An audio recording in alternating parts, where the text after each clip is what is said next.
Ryan Brown says PS4 or Xbox One? Whoa, Ryan. Loaded question. Loaded question. I have kind of a bias because I've already spent $600 on my Xbox One. There's a couple things here when it comes to the PS4 versus Xbox One. I'm not a big hardware-only guy, but if you are a hardware-only guy, PS4 is the way to go.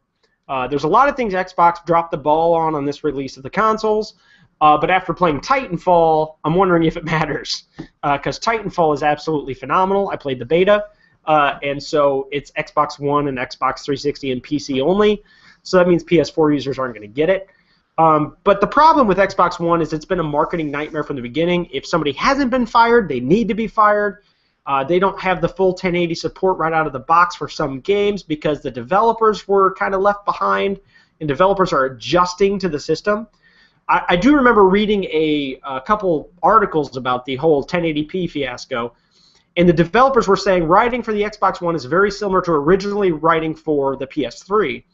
And the problem is that that's bad news because the PS3 was so complicated that developers were ripping out their hair trying to write for it. And so it took like a year or two for developers to be able to make good games for the PS3. And that's what happened. And so Xbox, they switched roles this time. So now the PS4 is easy to program for, and the Xbox One is a nightmare. So that's why a lot of games on Xbox One are coming out in 720p instead of 1080.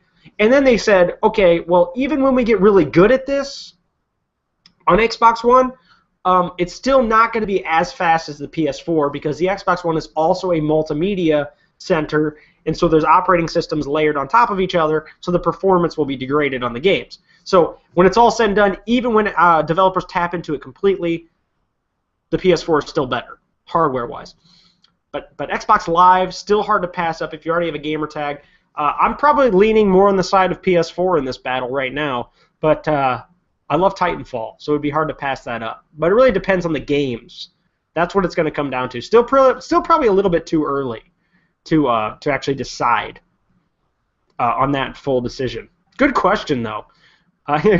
People will probably watch this video like, oh, man, I wanted to pick a side. But, yeah, it's still probably a little bit too early on that.